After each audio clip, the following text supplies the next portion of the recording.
മുതലപ്പുഴി വിഷയത്തിൽ സർക്കാരിനെതിരെ സമരം പ്രഖ്യാപിക്കാനുള്ള തയ്യാറെടുപ്പിലാണ് ലത്തീൻ അതിരൂപത.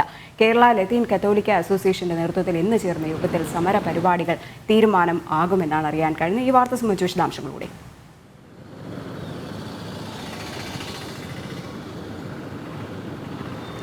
രജനി, നമുക്കറിയാം മുതലപ്പുഴയിലെ അപകടങ്ങളുടെ ഗൗരവം എത്രത്തോളം ഉണ്ട് എന്നുള്ളത്. 700-ലധികം അപകടങ്ങളാണ് ഈ മുതലപ്പുഴയിൽ സംഭവിച്ചിരിക്കുന്നത്.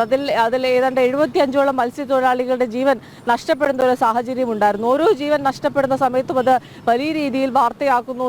മന്ത്രിമാരൊക്കെ തന്നെ അവിടേക്ക് എത്തുകയും കുടുംബങ്ങളെയൊക്കെ ആശ്വസിപ്പിക്കുന്നതും ഉടൻ തന്നെ നടപടി ഉണ്ടാകുമെന്ന് ഓരോ മരണങ്ങൾ കഴിയുന്ന സമയത്തും പറയാറുണ്ട്. പക്ഷേ അത് അപ്പോൾ പറയുന്നതല്ലാതെ പിന്നീട് അതിന്മേൽ യാതൊരു നടപടിയും സർക്കാരിന്റെ ഭാഗത്തുനിന്ന് ഉണ്ടാകുന്നില്ല എന്നുള്ളതാണ് ഈ മുതലപ്പുഴയിലെ ജനത പറയുന്നൊരു കാര്യം. അതുകൊണ്ട് തന്നെ ഇന്ന് ലത്തീൻ അതിരൂപയുടെ നേതൃത്വത്തിൽ സമരത്തിലേക്ക് കടക്കാനാണ് തീരുമാനം. ഇന്ന് അവരൊരു ചർച്ച വിളിച്ചു ചേർത്തിട്ടുണ്ട്.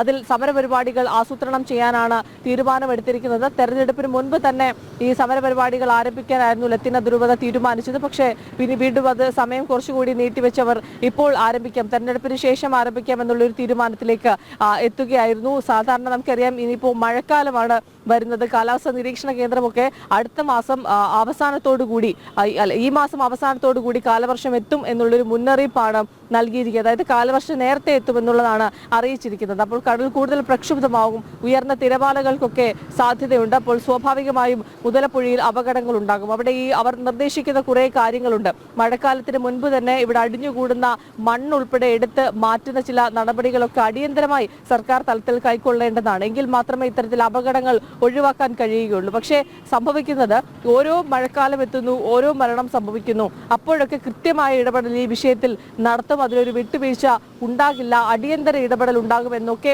മുഖ്യമന്ത്രി പറയാറുണ്ട്.